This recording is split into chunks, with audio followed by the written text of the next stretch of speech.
Por lo general compramos cuadros para que combinen con el tapete, para que se vean bonito. Hay otras gentes que tienen mucho dinero que compran arte porque es de algún autor famoso y para presumirlo. Pero la verdad es que a mí me gustaría conocer la opinión de un gran maestro que pues a mí me ha cautivado porque cada una de sus obras tienen, o más bien, gozan de una historia. Y esas historias, cuando tienes invitados, pues las platicas y se genera pues una atmósfera diferente entre el arte y los conocimientos o el acervo que cada uno tenemos, que somos únicos y irrepetibles, y eso es algo, la verdad, maravilloso, y pues deleitamos a las personas que llegan a nuestro hogar con algo diferente, lejos de combinar colores, sino combinar pensamientos. Así que estamos con el gran maestro que me invitó a mí, pero yo soy el que está más emocionado, porque al momento de conocerlo es donde comenzamos a conectarnos. Raúl Cerrillo, qué belleza, Dios mío, y con esta pieza maravillosa. Ahora sí, pues yo no soy el entrevistador, yo soy el invitado, pero la verdad, todos queremos conocerte y conocer cómo estás rompiendo con los paradigmas del arte, sí, efectivamente, obras majestuosas, pero que tienen alma. Platícanos. Híjole, no, pues la verdad estoy muy contento porque estaba escuchando apenas que lo importante que es el concepto de la fraternidad, y la fraternidad rebasa cualquier ideología, es una máxima, ¿no? Y yo lo traduzco, es la capacidad que tiene el ser humano de volver hermanos a sus amigos. Y cada vez que tengo la oportunidad de platicar con alguien que conecta con mi trabajo, en este caso tú, que me siento muy orgulloso que tengas parte de mi cuerpo de obra, o que tengas un pedacito de mi alma, siempre existe una nueva conexión. Y de alguna manera casi didáctica siempre he pensado o trato de compartir que en el ser humano existen como dos factores, el coche y el conductor. Normalmente estamos identificados con el carro, que es el cuerpo, que es la parte de afuera, es el vehículo. Pero muy difícil nos damos cuenta quién maneja ese carro, pues el conductor. Y en el conductor no es otra cosa que religiosamente se le puede llamar alma, ¿no? Yo creo que independientemente si mi obra resuena o no, yo creo que lo único que sí podría presumir que un talento que sí me puedo dar cuenta que tenía desde niño, independientemente de pintar y dibujar, que era un momento que me generaba un estado de conciencia distinto, me transportó a estado de conciencia, me di cuenta que tenía facilidad de ver conductores. Un poco así como la película que decía, veo gente muerta. Sí, sí, sí. Yo veo conductores en las personas, como era fácil o no sé por qué conectaba. Un poco como si prácticamente soy esa persona que llega un individuo y tengo la capacidad de limpiar el vidrio así, abrir la puerta e invitarlo a salir o meterme al carro. Y eso me ha hecho que tenga relaciones muy, muy íntimas con las personas, pero a nivel individual. Me cuesta lo colectivo, a lo mejor soy muy tímido. Bueno, es que al momento de vender una obra, yo creo que lejos de nada más pues ese acto de comercio, como ahorita dijiste, que se lleven una parte de ti, una parte de tu alma, pues eso nos deja muy claro que pues cada una de estas obras, que sí son muy pintorescas y llaman mucho la atención y te embriagan de inmediato, te quieren arropar, te quieren abrazar, tu manera de vender, pues sí es muy particular, ya que cada obra es única, como nosotros, que somos únicos. Y estas obras, la verdad, llaman mucho la atención porque cada uno de los elementos tiene un porqué de estar ahí, de su espacio, de su tiempo, y que la verdad pocos apreciamos el arte cual debe de ser, y tenemos la oportunidad de que el artista, que eres tú, pues nos exponga de manera magisterial de qué se trata la obra y que nosotros la podamos presumir, la podamos compartir, la podamos externar con la gente que queremos. Y ahí es donde entra tu tema de fraternidad, porque lejos de la genialidad con la que tú has logrado plasmar una parte de ti, llega a un hogar, llega a una oficina, llega a algún espacio y lo convierte, lo transforma, lo hace completamente diferente porque hay una historia atrás. Y a los seres humanos nos gusta conocer las historias que están detrás, y cada una de tus obras es Raúl Cerrillo atrás de esa historia maravillosa, que te soy muy franco, porque yo en la sala de mi casa, porque es mía, no es tu casa, tengo una obra tuya y la verdad es que pues, siempre la presumo. Y fue providencial esa obra, tú la creaste, todavía no nos conocíamos, pero en el momento que tú la creaste, pues de alguna manera te llegó esa, ¿cómo lo puedo decir? Te llegó, te iluminaste de alguna manera, y se llama La Fábrica de Corazones. Son 4 corazones y yo se los regalo a mis 4 hijos. Es increíble que antes de conocernos tú ya te habías adelantado en el tiempo, porque sabías que esa obra iba a estar en mi casa, iban a ser mis hijos, de la manera que conectas esos corazones. Pero bueno, es una manera muy diferente de tener un pedacito del alma de un gran artista que, bueno, pues está cautivando. A mí en lo personal me cautivó, he visto muchas obras en casas de muchas personas, pero me gustaría que nos explicaras, por ejemplo, esta obra que está aquí atrás de nosotros, así como ese día que me cautivaste a mí. Hay mucha gente que goza del arte, nada más observándolo, admirándolo, porque hay talento en muchos artistas, con sus trazos, con sus algunos que son como tú, que llegan a la genialidad, y la genialidad mucha gente no sabe lo que es, pero es entre la locura. ¿Sí sabías lo que es la genialidad tú? Obviamente. ¿No le habías escuchado el concepto? No. Bueno, la genialidad es una línea sumamente tersa entre la locura y el genio. Ahí está la genialidad, ahí es donde está Raúl. Porque de la locura al genio y de regreso.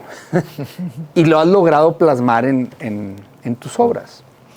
Fíjate que el concepto de locura me encanta, porque la locura lo cura todo. Ah, okay. La locura lo cura todo. Sí, sí, sí. Porque muchas veces cuando nos salimos de la norma o de ver las cosas de la misma perspectiva que todo el mundo lo ven, a lo mejor precisamente te llaman loco. Pero esa locura no es otra cosa que la liberación. ¿Y tú estás loco? No, yo no me considero un loco, porque la locura se gana. Entonces, ¿hay momentos de locura? Pues yo creo que aspiro, porque entre más loco, como lo cura todo, este camino tiene que ver mucho con la sanación. Okay. El cómo saber sanarnos a nosotros mismos. Y al ver tus obras, ¿te consideras un genio? No, nunca pienso en genialidad, ni incluso tampoco pienso en arte. No soy el pintor que llega al estudio con la idea grandilocuente que voy a crear una obra de arte. Nunca ha existido eso. O sea, llegas, te paras enfrente de un lienzo, ¿y qué pasa en ese momento de éxtasis? Mi trabajo es muy rutinario, en la medida que soy casi como un monje anacoreta que todos los días tiene una disciplina y trata de conectar con algo más grande. Yo, más que artista, me considero o intento o soy una antena. Una antena en la cual yo día con día tengo que ir refinando el conducto para que las señales lleguen más claras y nítidas, y así yo pueda transmitir de manera más impecable el mensaje que quiero decir. Ok, entonces vamos a pensar, te llega una señal desde la literatura y tú lo haces arte. Creas arte por medio de la literatura, por medio de una metáfora, por medio de algún aforismo. Sí, por ejemplo, la realidad, ¿no? Para mí la realidad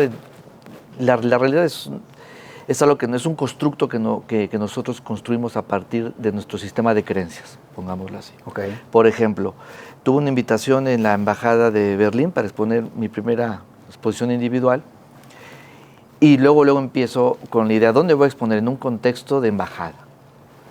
¿Qué hace una embajada? ¿Por qué ese contexto? ¿Por qué la vida me manda a ese contexto? ¿Pero no la embajada te pidió, decórame la embajada? No, fue como artista, tienes una exposición individual. Y entonces empiezo yo ese es como ese misterio de analizar nuestra vida diaria. Soy muy, muy meticuloso en eso. ¿Por qué la vida me manda? No fue una galería de arte comercial, no fue una embajada en un contexto bélico, en un contexto donde estamos en una guerra ante Ucrania y Rusia y actualmente la guerra entre Israel y el mundo árabe. ¿Y tu obra fue en ese sentido bélico? ¿Fue de paz? Exacto. Entonces, cuando yo empiezo a sentarme a analizar por qué la vida me manda esta oportunidad en ese contexto específico y en este momento histórico, y ahí es donde empiezo a trabajar. Entonces, para mí era importante cómo mando un mensaje de paz. ¿Cómo mando un mensaje de paz sin caer en lugares comunes, sin pisar callos, que es muy difícil, ¿no? Y eso me empieza la adrenalina muy fuerte. Entonces llego a conclusiones, empiezo a tener lapsos de luz de qué puedo decir y cómo lo puedo decir por medio de mi lenguaje. Buscando pacificar. Buscando. Entonces, generar conciencia. Generar conciencia. ¿Y cómo busco hablar de la paz desde otro ángulo? Pues imagínate, desde el arte, que es poderosísimo. Claro. Entonces, por ejemplo, si el arte es un arma de seducción masiva, ¿cómo yo puedo hablar con la paz? Entonces llegué a la palabra que significa sincretismo. Me encantó. Un arma de seducción masiva. Esos son nuestras bazucas, nuestro material, Entonces nosotros seducimos mediante el ojo, por el ojo se intelectualiza, el intelecto lo manda al alma, hay un discernimiento y mueves conciencias. Esa es prácticamente. Pero cada obra tuya tiene... Cada obra tiene una interpretación distinta, sí. Pero si tú lo haces con esa intención, con esa intención es más fácil que llegue el mensaje. A ver, para entender, esta obra en específico, la veo, es maravillosa, es hermosísima, sé que tiene toda una historia. Brevemente, ¿cuál es la historia de esta? ¿Por qué tantos elementos? ¿Por qué tantas variables? Esa combinación es parte de tu vida, fue parte de ese momento. ¿Tenías las señales muy claras? ¿Sabías lo que ibas a hacer en el momento? ¿Ya lo tenías el concepto en la cabeza y lo plasmaste? ¿O poco a poco se va desarrollando como una poesía? Pues mira, hace rato, como decías, es una mística. Así como decías que yo no lo sabía, me da mucho gusto que me hayas contado. Yo cuando hice el cuadro de Fábrica de Corazones, yo no sabía que era para tus 4 hijos, que tenías 4 hijos, y de repente eso siempre pasa. Parece que el cuadro tiene su espectador, ¿no? Esos son como los lapsus místicos que tiene la... Bueno, fíjate, cuando lo compré, que me hiciste buen precio y plazos, eres una belleza, sí, es que está difícil. Pero bueno, cuando compré ese cuadro solo tenía 2 hijos y se lo regalé a mi segunda hija.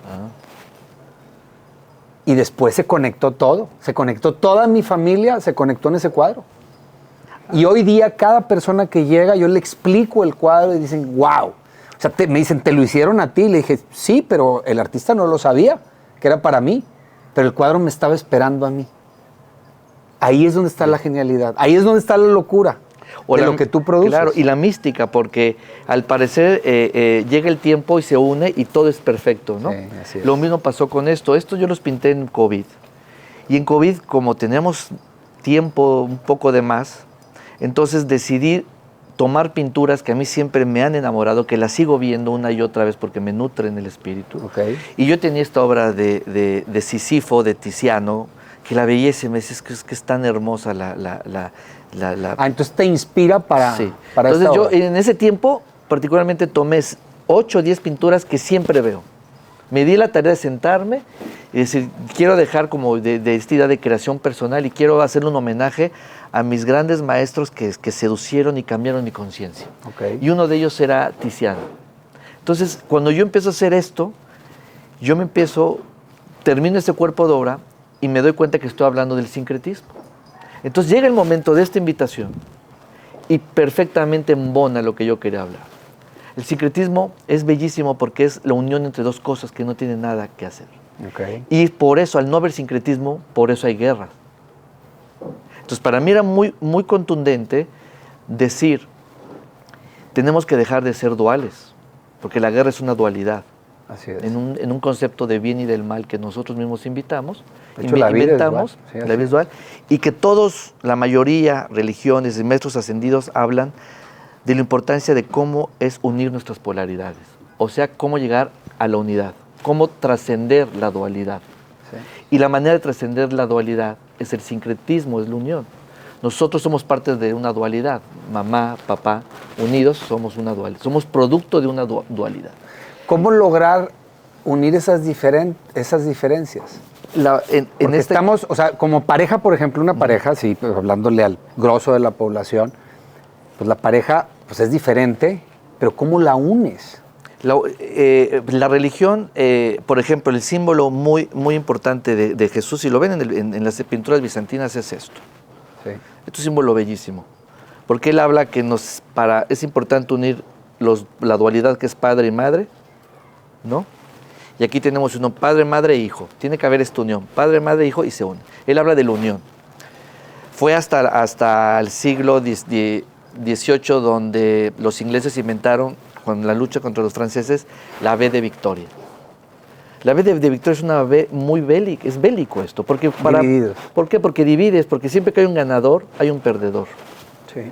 Y entonces ahí es otro paradigma importante, ahora que hablas de paradigmas. A mí se me hace un despropósito la competitividad, por ejemplo. Porque, yo ¿Tú no compites pensaba, contra otros artistas? No, es que mucho antes de eso, yo cuando era niño, para llegar al niño interior, que es otro concepto que me gusta trabajar mucho, es yo a veces no quería ganar cuando en la escuela querían que compitieras en algo, porque yo decía, ¿qué va a pasar con el perdedor? No sé por qué me preocupaba el perdedor. Sí, sí. Entonces, ¿qué va a sentir él? Pues tienes tu nivel muy alto de compasión. Y entonces yo no quería competir. Y el único lugar donde yo no competía era dibujando y pintando. Y el único deporte, si es que hice que no competía, sino creo que me hizo mejor persona, era la patineta. Porque en la patineta tú te subes en una tabla con 2 ruedas y estás desafiando la física y el espacio, y si te va mal, lo único que haces es fracturarte un brazo, una pierna, y te vuelves a parar, y quieres hacer trucos, y estás desafiando la física, ¿no? Entonces, no competía con nadie. Y entonces mi camino se fue por ese mundo de que yo conmigo mismo. Y en el mundo del arte, desde mi posición, no tengo competencia. En realidad nadie tiene competencia. Es un sistema de creencias que nos implantan. Por ejemplo, en Monterrey yo en eso soy muy severo y muy crítico. Mucho de la decadencia del mundo o particularmente lo que están haciendo con nuestros jóvenes viene de un eslogan que ni es de México, que lo adoptó el TEC de Monterrey, por ejemplo. El TEC de Monterrey adoptó por una ideología anglosajona, sé competitivo y líder. La dualidad. Es de lo más perverso, lo que pasa es que no hemos llegado a la profundidad. Si tú formas, porque no formas, porque estas universidades están formateando, hay que diferenciar entre formatear y formar. Estos señores están formateando niños para carne de cañón. ¿Por qué? Están formando niños que no tienen la capacidad de verse ellos mismos. ¿Mediante qué? Mediante una retórica que es ser líder y competitivo. ¿Cómo funciona esto? Si yo soy competitivo, voy en mi carrera, que aparte no es una carrera porque no hay que ganarle a nadie. Okay. Entonces te hacen creer que vas a una carrera para que vayas rápido.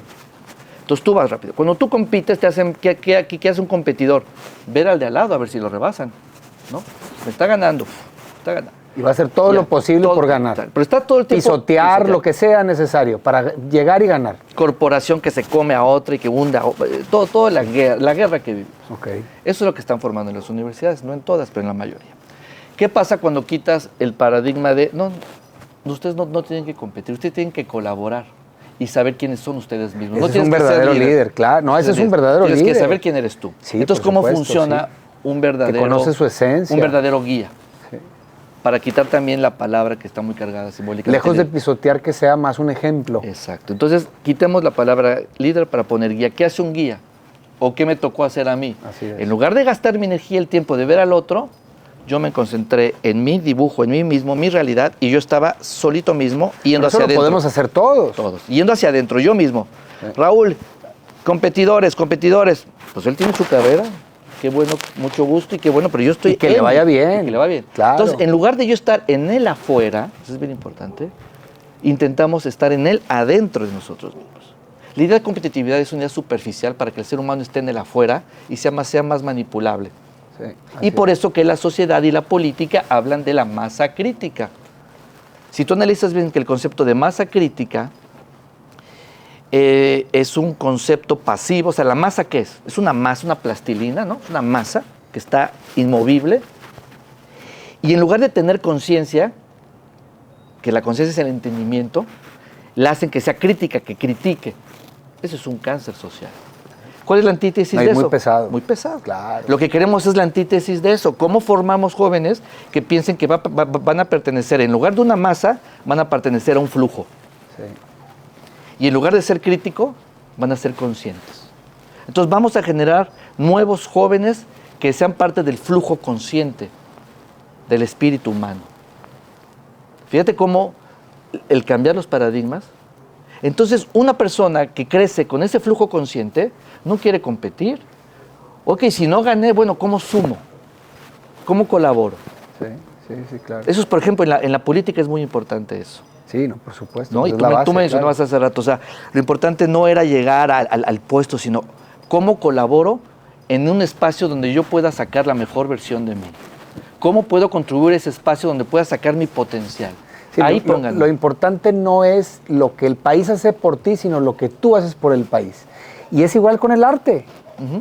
Lo importante del arte es lo que realmente te genera, no es, como decíamos en un principio, no es un adorno. Entonces todas esas ideas tú las plasmas y se las llevan a un hogar para que sea eso, un hogar, para unir. Para culturizar. También. Pero no tanto dentro de lo histórico, sino en un presente. También. Y puede ir bajo una constante cuando tu narrativa cada vez es más rica porque vas encontrando estos elementos que vemos en cada una de tus obras que pues simplemente nos identificamos. Yo me identifico ahorita con este cuadro. Por ejemplo. O sea, ¿por qué, por ejemplo, vemos escaleras? ¿Qué significan tantas escaleras? Por ejemplo, yo me considero un pintor neobarroco, expresionista neobarroco. Ok. En las pinturas barrocas y sobre todo el arte sacro se valían de símbolos. Nos valemos de símbolos para poder transformar las conciencias de la gente. Toda la iglesia necesitó de los pintores para ponerle imágenes a lo intangible, ¿no? El mago el pintor es el mago alquimista que puede materializar lo intangible en pintura, en imágenes. Ok, muy bien. Entonces, mi responsabilidad como artista contemporáneo es cómo creo yo símbolos, que tú te relaciones con esos símbolos y que te puedan servir de algo. Como antes te servía un Cristo sangrante, un querubín que tiene un cierto propósito para alterar conciencias. En este caso, por ejemplo, yo tengo unas escaleras que es importante que nosotros creemos nuestras propias herramientas para salir adelante. O sea, para ascender, para subir. ¿Cómo creo mi herramienta para poder ascender? O sea, a mí cada vez que yo vea una de tus obras me va a recordar de la perseverancia. Exacto. La perseverancia tiene que ver con el clavo doblado, por ejemplo. ¿Por qué los clavos como que doblados? Como que están ahí y no pudieron enterrarse, pero están ahí, que están presentes. Ahí está perseverancia. Porque en la vida... Entonces uno es tu yo ascendente y el otro va más hacia la perseverancia. A la resistencia. En esta vida tienes que resistir. Sí, claro. Vinimos a sufrir, pero pues... Pero a resistir dignamente. Dicen que la persona feliz es la que toma las mejores decisiones. Pues sí, pero como yo a veces no tomo buenas decisiones, a veces trato de ser feliz a pesar de... Sí, pero ahorita lo que comentabas, aún cuando tomamos malas decisiones, pues los errores, pues es una de las maestras más amargas, pero al final es una gran enseñanza.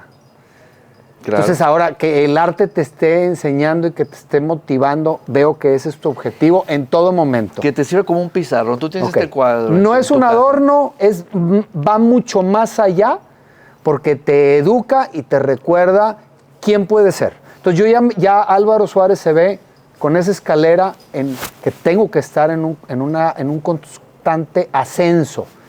Tengo que ser perseverante. Luego, pues veo a Sísifo, que, bueno, conocemos la historia, veo que trae la roca, veo un cuerpo diferente, no un cuerpo barroco, no un cuerpo detallado de ese hombre fuerte que está cargando la roca, que los dioses lo castigaron pues todos cargamos una roca. Claro. Todos vamos pesados en la vida.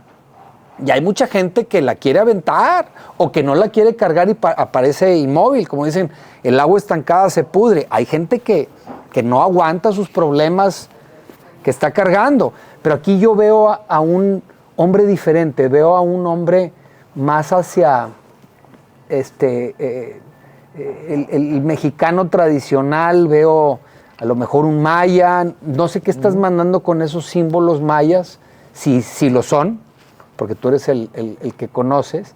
Pero ya tenemos dos elementos muy claros y el tercero, el central, que es parte de la mitología. Ilumínanos con qué fue lo que pensaste tú en ese momento, porque veo hasta una antorcha. ¿Es una antorcha lo que trae al frente? Es la pose de la pintura de Tiziano. Sí. Y para poder hablar de sincretismo, que es la unión en este caso entre dos culturas, bien, tenemos una obra meramente pensamiento occidental, y lo que hice fue tatuarlo con el calendario azteca en el brazo. Okay. Entonces, y no solamente Sísifo está cargando una piedra, sino que lleva la antorcha del Pípila.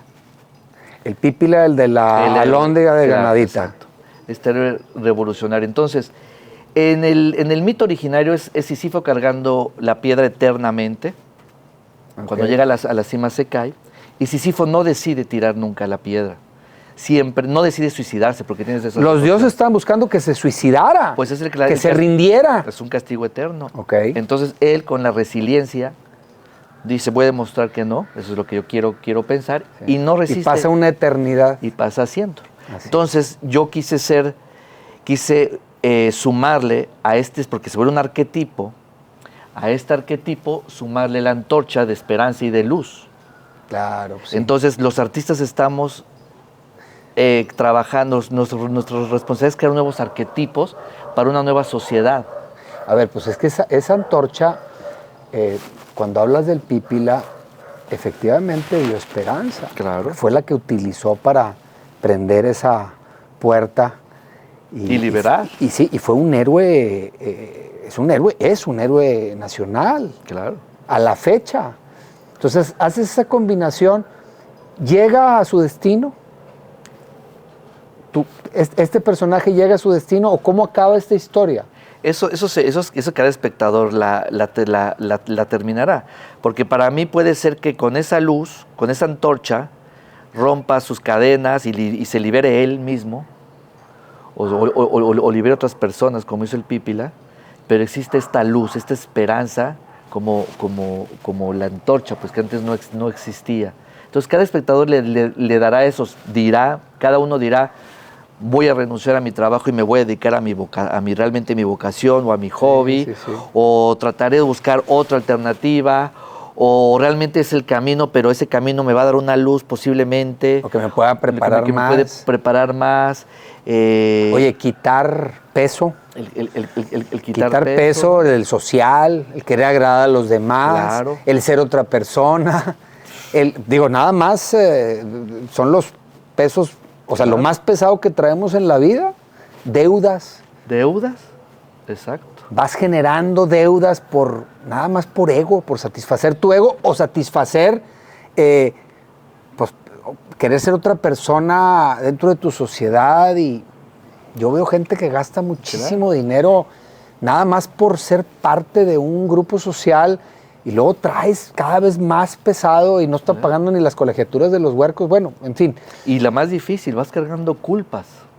Sí. ¿Cuántas veces nos sentamos a liberarnos de estas culpas y poder decir de faltas perdón, de respeto, sí, decir exacto, perdón, sí, ¿no? Y te vas aligerando la vida pidiendo perdón. Sí. Entonces, eso es lo bello del arte, que cada persona tiene diferente interpretación. ¿no? Interpretación, porque al final de cuentas estás pintando un arquetipo. Siempre en algún momento nosotros vamos a caer en un momento de nuestra vida en ciertos arquetipos. Luego, bueno, veo unas serpientes ahí también. las serpientes es nuestra parte emocional. Okay. Es una cosa muy bella para hablar de lo prehispánico. Aquí como estamos uniendo dos culturas, tomamos lo mejor de cada una de ellas.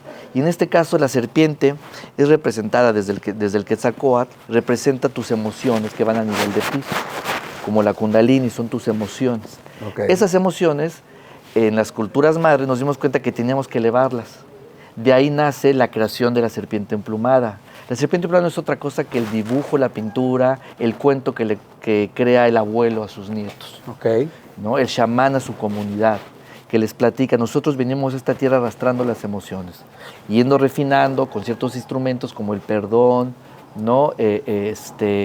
El gracias, el por favor, muchas herramientas te van a hacer mejor persona. Sí, claro. En este caso particularmente es cada sabiduría y cada conocimiento que tú obtengas en la vida se convertirá en pluma. Eso dice Popol Vuh. ¿Por qué esa pluma se te van a pegar en el cuello. Okay. ¿Por qué? Porque esas plumas, a más conocimiento y más sabiduría tengas, tienes más plumas y esas plumas te van a hacer volar como un pájaro. Por eso las plumas. Y en el público dice, vas a hacer un vuelo, o sea, vas a levantar tus emociones, van a ascender tus emociones a un vuelo ascendente al centro del corazón. Dice el Popol Vuh. Es una joya. Nosotros, acuérdate que nosotros no vivíamos en dualidad en las culturas madre de bien y mal. Todo era el centro. No, y escondemos nuestras emociones. ¿No? Entonces, a la hora que vas al centro, tú te conviertes en un Dios. En un Quetzalcóatl, tú te conviertes. Tú, yo. O sea, tenemos la oportunidad de llegar a esa exposición. ¿No? Al que tú te vuelvas. Eso es el modelo evolucionista. Digo, exposición exponerte, ¿no? Ya. Esa filosofía evolucionista nos hizo llegar a tener 5 milenios sin guerras de fe. 5 milenios sostenidos sin guerras de fe. Por eso pudimos construir pirámides, contar el cosmos, sacar un calendario preciso, porque no había guerra de fe. Esa es la filosofía evolucionista. Cuando llegan los europeos, llegan con un modelo creacionista. El creacionista es que el modelo occidental crean un Dios como el catolicismo, es un Dios otra vez como la competitividad, que no eres tú, está fuera de ti y es más grande que tú. Y aparte es un poco severo porque te puso 10 mandamientos. Y aparte que los tienes que seguir, tienes que creer fielmente en eso, que eso es la fe. Entonces, eso llevó a Europa a muchas guerras de fe, sí, claro, como una cultura bélica tremenda, y cuando llegan estas dos culturas, totalmente la antítesis, sí, claro. ¡pum! Sí, claro. Sí, pues antes, agradecían a los arbolitos, al sol, a la madre tierra. Sí, claro, al mar, a la lluvia, decías, oye, qué belleza, a cada estación. Entonces, cuando yo empecé... Y ojo, era agradecimiento, no había fanatismo, y era voluntario. Y luego, como bien dices, comienza una imposición de algo que tienes que creer. Y toda la sociedad estaba al pendiente a ver cuántos Quetzalcóatl había, cuánta gente con tanto conocimiento y sabiduría podía ayudarte a salir. Era una sociedad que funcionaba muy bien. Entonces, cuando yo me doy cuenta que yo como mexicano soy producto de esa dualidad, que tenemos lo mejor lo mejor de la sangre blanca y lo mejor de la sangre roja, eso es lo que es el mexicano, me estoy reconciliado con las dos y yo soy producto de esa dualidad. A mí me puso, yo quería hablar como de la paz. Si las culturas se unieran, se acabaría la paz. Porque lo que quiero decir lo digo con mucho amor y responsabilidad. Lo único que uno, por ejemplo, en la actual guerra entre Israel y el mundo árabe, son dos cosas. O sea, en lugar de estar buscando las diferencias y las peleas, existen para mí dos cosas importantes que unen a esas dos culturas y a todo el mundo. Unen que en el caso de guerra, los dos pueblos amamos a nuestros hijos y le lloramos a nuestros muertos. Sí. Y eso es lo que tenemos que estar pensando. Sí. Bueno, veo por allá unas personas... El cactus habla también de una resistencia, porque sí, el cactus tiene que almacenar el agua suficiente para resistir, okay, ¿no? y hasta incluso evolucionó en tener espinas para que no otros animales se lo coman. Es una especie muy representativa para hablar de cómo proteger nuestros recursos, ¿no? Ok. Para poder seguir viviendo. ¿Y cuáles serían en tu filosofía las espinas que nosotros tenemos? O sea, ¿cómo nos defendemos? Pues ¿Con gratitud? Bueno, a nivel ¿Con compasión? a nivel espiritual eso, claro. Ok. Y a nivel práctico, la educación. Sí, claro, serían las mejores espinas.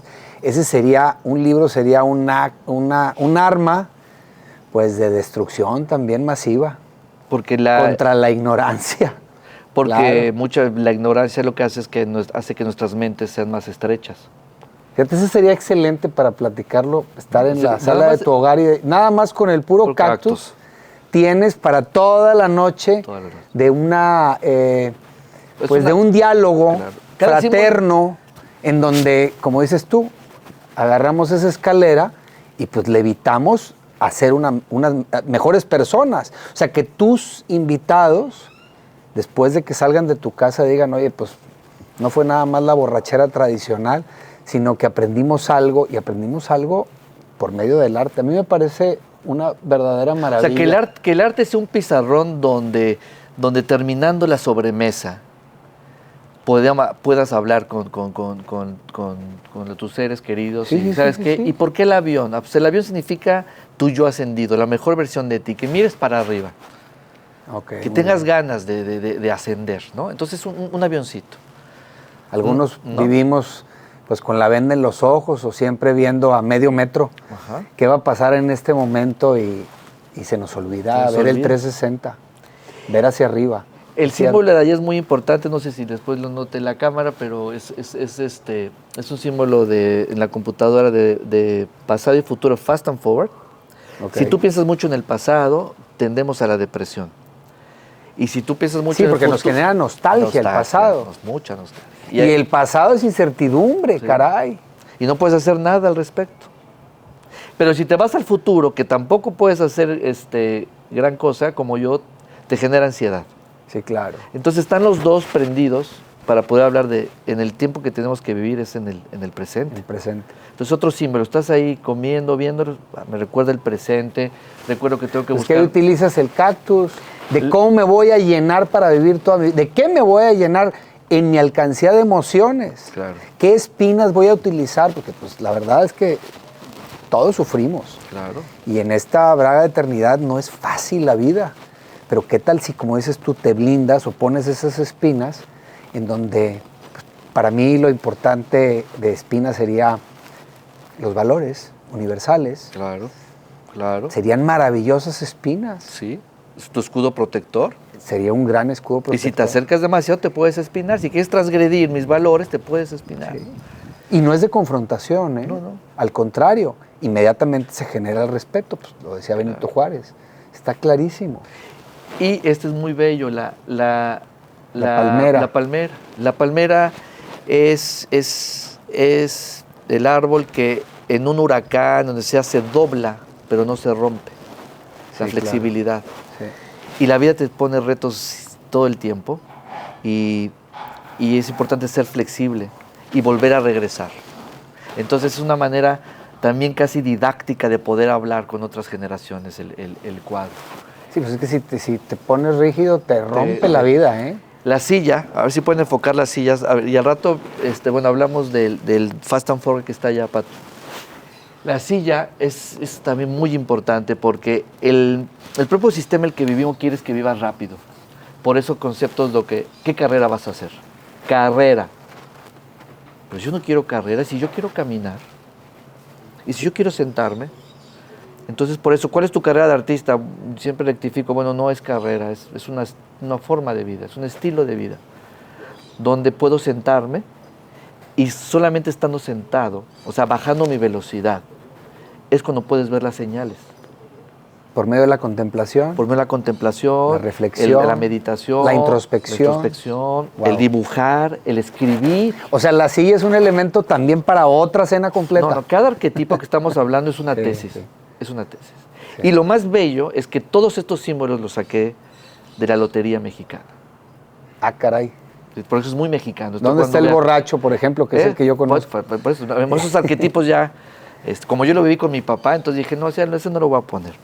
Voy a inventar nuevos, voy a inventar nuevos. Pero en la silla, por ejemplo, si te fijas, el sistema, hay personas que no tienen ni tiempo ni para la sobremesa, por ejemplo.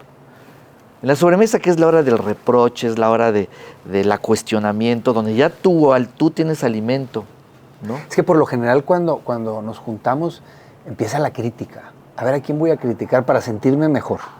Para olvidarme de mi soledad.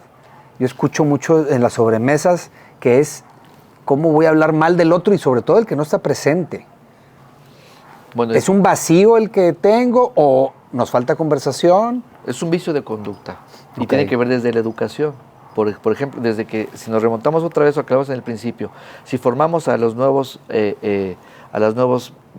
personas que entiendan que es un flujo consciente y que es mejor estar en un estado de búsqueda de conciencia, la conciencia no es dual, es un entendimiento que genera un discernimiento. Ese es el discernir cosas. Si tú utilizas la sobremesa para discernir cosas, oye, fíjate que pasó esto, que vamos a llegar al fondo. ¿Por qué? ¿Por qué pasa esto? Vamos a hacer un ejemplo. ¿Por qué yo que estaba haciendo un servicio con jóvenes de pandilleros y me llegó uno con la cara quemada y muy mal, y ¿qué te pasó?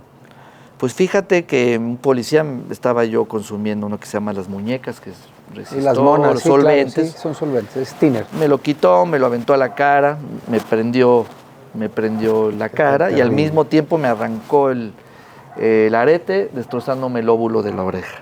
O sea, la autoridad. La autoridad vierte misma. El thinner, sí, pues es flamable. Qué horror de historia. Cuando yo regreso... A un joven. Yo regreso y pues en la sobremesa con gente, pasó esto. Entonces empieza la crítica y es que el sistema y todo lo que puedes sacar esta anécdota. Y yo llegué a algo importante, que yo decía, bueno, partiendo de la idea que... Si siempre te vas por la autoridad o te vas por dónde estaban los papás, por qué consume drogas. O sea, estás viendo nada más el problema, pero aquí, en tu sentido crítico, ¿cuál sería? Aquí, en mi sentido no crítico, en mi sentido consciente, trato de concientizar eso y decir, a ver, llegamos al punto del problema que es el sistema, que está podrido, entonces me voy al sistema. ¿Cuál es el mejor sistema, mejor creado por el universo? El cuerpo humano. Definitivo. No hay mejor sistema que más cuerpo universo, sí. Y de ahí el cuerpo social. Entonces, sí, claro. Si nosotros hacemos un ejercicio, como tú dices, que entendemos el país, la sociedad como un cuerpo social. Sí, claro, exacto. Eso sería el equivalente a un VIH, a un SIDA, donde la policía sería el sistema inmunológico que hace que cuando hay problemas, va el sistema, una enfermedad, un virus, ataca el sistema inmunológico. Claro, exactamente. ¿No? Entonces, esa sería la labor de la policía. O del Poder Judicial. El Poder Judicial, todo eso. O el Legislativo. Sí, claro, sí, por supuesto. Entonces, cuando llego, ahí cuando dices, ¿dónde llega la locura, que locura todo? Dices, bueno, aquí tenemos un problema que el país no es que esté mal. Está enfermo. ¿Por qué te vuelve mal? El de ser mal, caes en un juicio dual. ¿Está mal o bien? Sí, pues es muy fácil señalar. Claro, pero si lo trasciendes y como tú dices, el país está enfermo, cambia tu posición, porque entonces el país ya no lo ves con coraje. Malditos policías, ¿por qué lo hacen? No. Dices, pobre país, te da compasión tu país. Cuando haces ese cambio de paradigma, dejas de ver a tu país como lo debes de ver.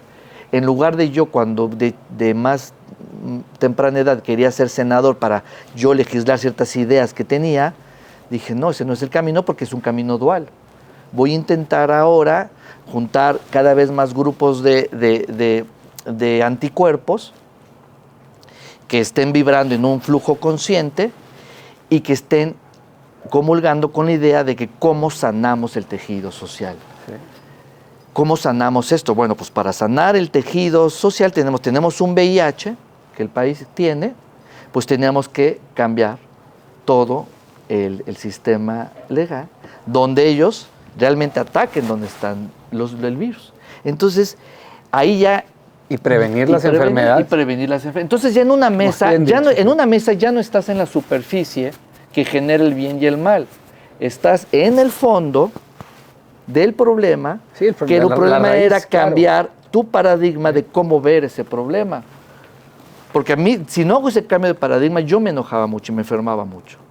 Sí, pero por lo general prefieren castigar en lugar de resolver los problemas de fondo. Claro. Y la enfermedad de ese cuerpo social de fondo. ¿No? Entonces, Sí, el país tiene ahorita varias enfermedades, ¿no? Por ejemplo, en el sexenio de Fox, nada más para que quede bien sentada. Por eso, o sea, nada más nos sentamos en la silla, en este arqueotipo, y comienza la reflexión. Mira. Sí, claro, muy bien. Sí. Entonces, aquí sentaditos, cuando llegué a esa reflexión dije, ok, bueno, por eso mi pasión de estudiar la medicina y el cuerpo humano. Oye, ¿y has plasmado este cuerpo social? Sí, todo el tiempo, todo el tiempo. Por eso viene aquí la migración. Ah, caray. ¿Ok? Esas son las personas que están ahí. Son personas, no tienen identidad y siempre pinto estas personitas, muchas, que es la migración. Todos somos migrantes, ¿no? Así es. Entonces, de alguna u otra forma todos somos migrantes. por ejemplo, ¿cuándo va a ser ese día que va a llegar a pasar? Que seamos como las ballenas o los pájaros que cruzan de frontera a frontera, o las mariposas monarcas que en el sur pasan de Canadá a Estados Unidos y México y no les piden pasaporte. Nadie las critica, no, al contrario. Es que eso tiene que pasar con el país. Ese tipo de reflexiones, de conciencia, es la que tenemos que discernir en sentados, ¿no? Que ese entendimiento nos va a hacer que queremos escaleras, que resistamos, que capitalicemos nuestros recursos, que veamos nuestro yo ascendido, que estemos en el presente.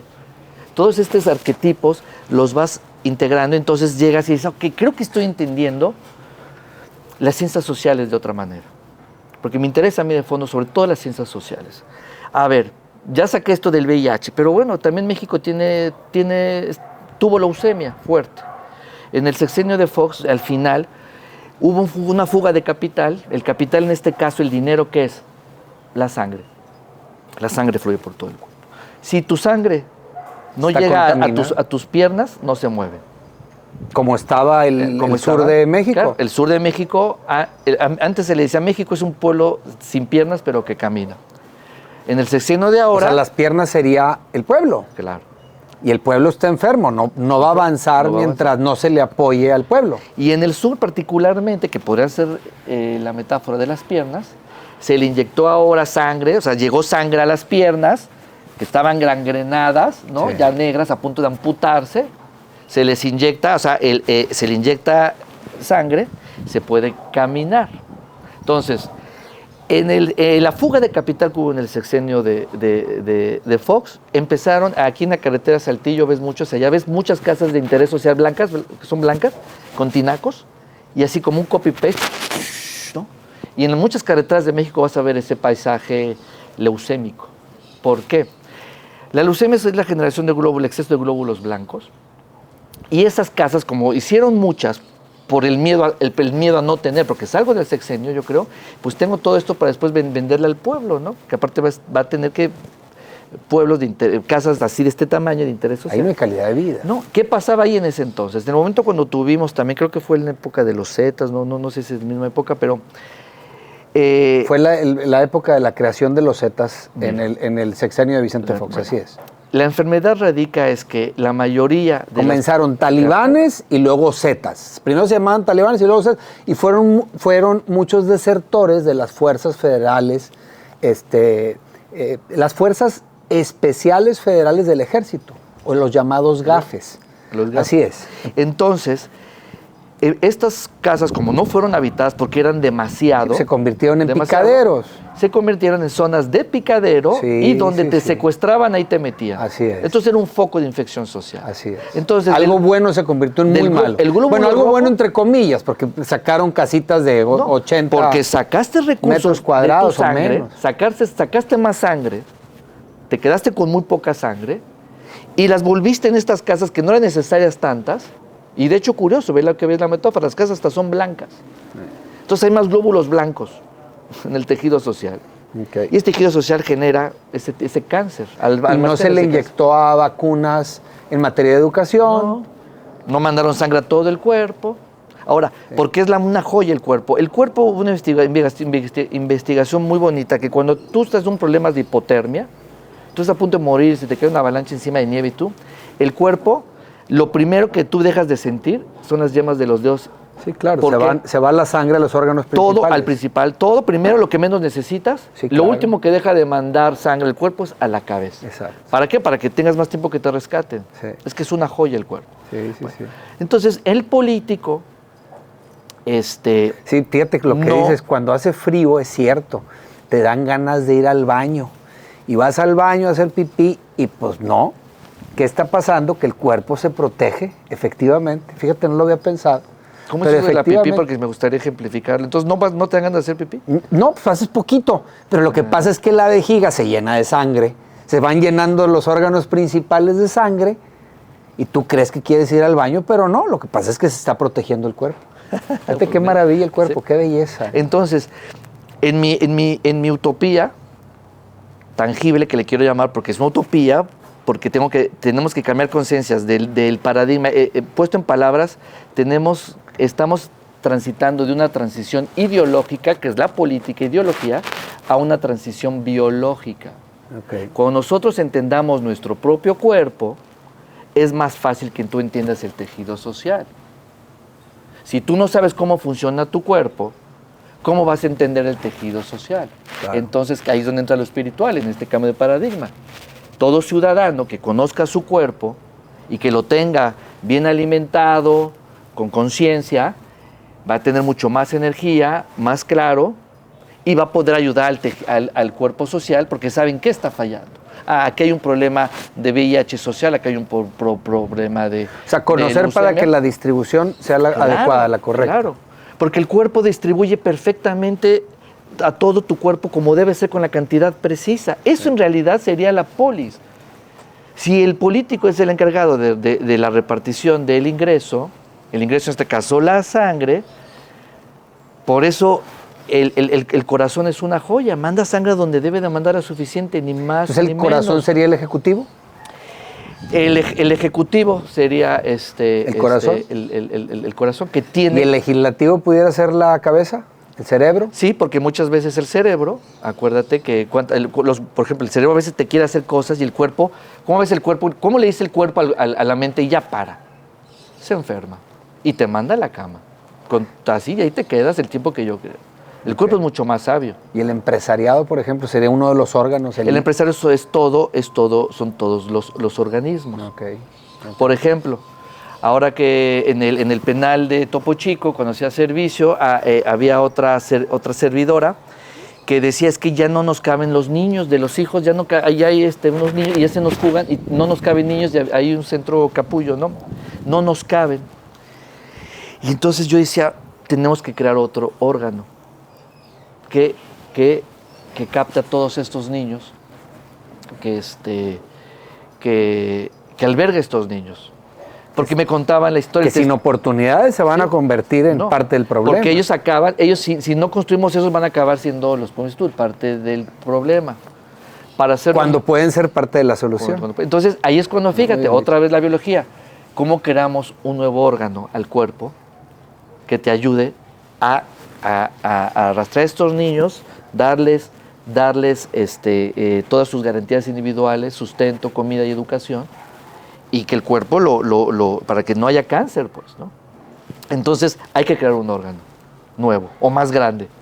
Pues no es otra cosa que biología pura. Y yo me descabranté porque me decían, hay una niña que siempre se nos sale porque su papá abusaba de ella y no quería llegar a casa porque su mamá no le creía.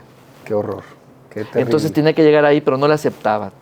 Entonces la niña emergente quería ella buscar un refugio y no podía buscar refugio. Sí. Entonces la mamá la pedía y como es su mamá... Sí, su sistema de defensa era... Entonces eso me rompió el corazón. Estéril completamente. ¿Sí? Entonces, y yo que ella quiere rezar, su mamá no le cree, entiendo. Y yo, no hay un lugar donde ella pueda acudir. Y entonces digo, creo que sí tiene que crear un órgano. Entonces, si lo vemos desde este punto de vista biológico, creo que hay más que hacer porque evitas la competitividad. Es muy difícil que un doctor, cuando alguien se está muriendo, es muy difícil que un doctor, otro doctor compitan. Este cuerpo tiene SIDA, tiene leucemia, tiene cáncer. ¿Cómo ayudamos? Pues extirpamos el cáncer y reforzamos el sistema judicial y eso lo revitalizamos, lo cambiamos y a que vuelva a Sí, para eso necesitas especialistas, no gente Especialista, improvisada que claro, tome decisiones y que no van a con criterios completamente sin contexto. Y aparte confrontados porque son dos partidos políticos. Y va a chocar. Siempre incitan a la confrontación. Entonces, a la competencia. Entonces, ¿y quién es el afectado? Gente incompetente. ¿Quién es el afectado? El pueblo, siempre será el pueblo. Entonces, no sé cuándo va a llegar este cambio de paradigma, pero por lo menos tú y yo estamos empezando a hablar en esos términos. Para generar conciencia. Y yo por eso quiero buscar a Gatell, porque creo que a lo mejor a él le va a resonar más esto. Porque aquí tenemos un doctor que está haciendo política de manera política. Y aquí que yo no soy doctor, que me interesa la estoy haciendo política desde la biología.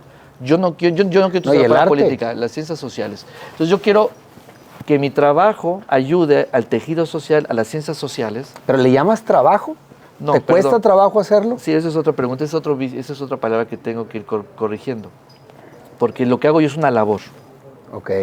La diferencia entre trabajo y labor es que el trabajo tiene una connotación de esfuerzo. Sí, porque lejos de una pintura, como bien dices, nos llevamos una parte de ti en cada obra y que nos emociona al verla, pero genera una atmósfera de fraternidad cuando la externamos con las personas que nos rodean.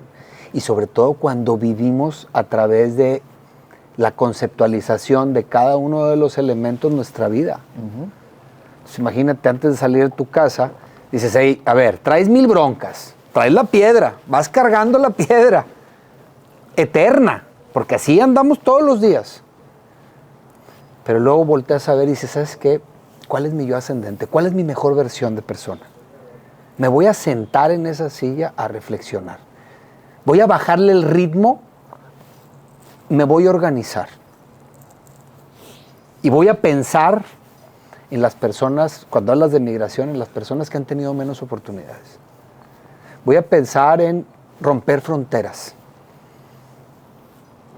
acercarme a más gente. Lo puedo, la verdad es que puedo poner muchísimos ejemplos con cada uno. Ahorita lo que dijiste de la palmera, yo ni siquiera lo había escuchado y dices, sí, a veces somos muy rígidos en la vida, somos muy duros con nosotros mismos. Y llegan las tormentas y nos rompemos, por eso tantos divorcios, por ejemplo, tantas peleas en la calle. Necesitamos ser más flexibles en la situación, en las diferentes circunstancias, pues que son adversas. Y veo los clavos y digo, híjola, esa perseverancia. A lo mejor nos doblamos, pero nos mantenemos firmes hasta cumplir con nuestro objetivo. Fíjate qué bonito, que de una obra generes esa poesía de vida. Y cada quien va a tener diferentes maneras de interpretarla, pero al final, si es positiva esa reflexión y podemos estar bajo una constante, en un estado de introspección para ser mejores seres humanos, ser mejores esposos, ser mejores hijos, ser mejores ciudadanos, pues ahí estás contribuyendo y estás cumpliendo con el objetivo como artista. Y de eso se trata el arte. Ahora, nada más para cerrar el punto. Cuando Sísifo va cargando la piedra, es donde yo creo, si nos ponemos en el lugar de él, y aquí es donde lo puenteo con la diferencia entre trabajo y labor. Él tenía el castigo y el trabajo de subir esa piedra. A ver, tiene trabajo. ¿Por qué te cuesta trabajo? Trabajo tiene un... Labor. ¿De dónde viene el labor? Pues ya lo sabemos, ¿no? Del campo. ¿Y qué tal la palabra servicio para ti? Es que la labor es la... ¿Te resuena el servicio? Sí, claro. La labor creo yo, la labor puede ser la antesala del servicio. Ok, muy bien. Porque en el trabajo, el concepto, la palabra de trabajo viene como a partir de, puede ser de la revolución industrial, donde tienes tu horario y hay un trabajo y una connotación de esfuerzo. Yo hago un esfuerzo y tengo remuneración. Una remuneración. En la labor, como como vibras tan alto porque es lo que te gusta, es donde tú sacas tu potencial, funciona como un dínamo. ¿No? Sí, es sí, esto sí, perfecto, sí. Entonces, y va generando más energía. En lugar de que haya desgaste, Al contrario. al contrario. Sí.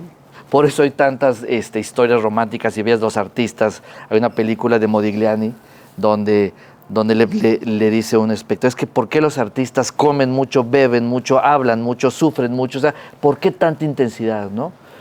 Y Modigliani obviamente borracho, gritando. Y a mí me pasaba mucho eso, porque yo cuando terminaba de pintar, aparte que bajaba información, la plasmaba, de repente había días buenos que está perfecta en Infrasales, y ya eran las 12 de la noche y yo tenía una energía de que no sabía qué hacer. Entonces me tenía que ir a un bar, cambiarme, y iba a tocarla. Me acuerdo que tocaba la armónica en un jazz, en una de jazz, y hablaba de mis poemas. Como es de viento, hablaba poemas, y yo les decía que les estaba mandando poemas musicales.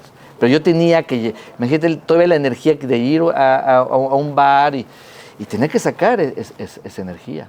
Y también para desbloquearme de la intensidad de que es tan placentero, que para sacar mi mente de esa obsesión. El artista tiene que manejar mucho sus obsesiones, porque a veces nos rebasan. Entonces, Claro. para nosotros el equilibrio es muy difícil. Entonces nuestra vida es constantemente el equilibrio. Entonces, cuando Sísifo está así, la única manera que le puede dar sentido a él es lo que tú dices, de que, ok, no va a ser esto por siempre, entonces voy a dejar un legado. Y ahora voy a estar en servicio de los humanos para demostrarle a los dioses que no me voy a suicidar, que soy igual de gigante que ellos. Y él cambió su concepto de trabajo al servicio, para demostrarnos a nosotros que la va a cargar por siempre, por la resiliencia. Entonces, ese es otro cambio de paradigma, que los que están cargando la piedra tienen la opción o de cambiar de trabajo o de cambiar de paradigma. No hay dos, pero por lo menos tienes opciones, porque la gente que no busca esa opción se suicida. Pues veo más elementos en esta obra. La verdad, te felicito, y sería muy interesante continuar realizando análisis sobre tu oferta artística, porque aquí hay otra dualidad. Por un lado, admirar la fusión de los arqueotipos, de los colores, pero lo que está detrás yo creo que es lo que más vale. Y estás dándonos una cátedra de cómo ser mejores seres humanos.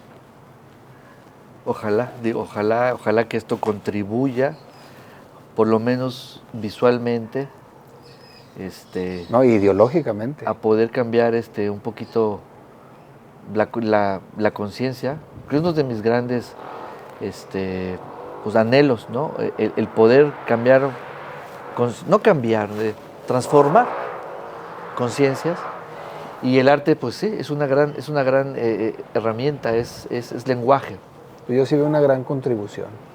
Así que bueno, pues nos vemos en la próxima. Álvaro, pues Sé que tienes muchas obras y vamos a seguir haciendo el análisis.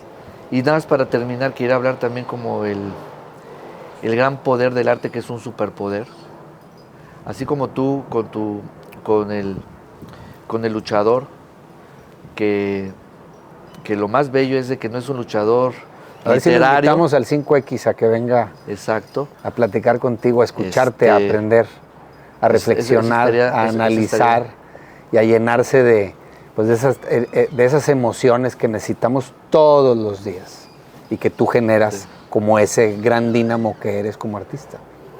No, pues muchísimas gracias, y ojalá todos podamos alcanzar nuestro superhéroe que tenemos dentro, que yo lo leo como las personas que encuentran su potencial, te vuelves en un superhéroe, porque te da poderes. Y yo espero que esta sociedad cada vez haya más personas como conscientes de su potencial. Y sigo con una sed de aprender de cómo dar con esa llave o clave para detonar esa hambre, esa sed de de conciencia, de sabiduría, que es a la que aspiro. Pues ya comenzaste, así que es el comienzo de muchas historias, porque tus historias tus historias que plasmas a través de estos lienzos se tienen que conocer. Yo sé que lo haces de manera directa con cada uno de tus clientes que se llevan un pedazo de ti, pero al momento de extenderlo, independientemente que no tengan la obra en sus casas, muchas de las personas que nos van a ver en estos podcasts sí se van a llevar tu filosofía de vida, que es una vida que ya trasciende en todos nosotros. Así que, pues, muchas gracias. Pues, muchísimas gracias, hermano. Y que te clonen y te multipliquen. Venga.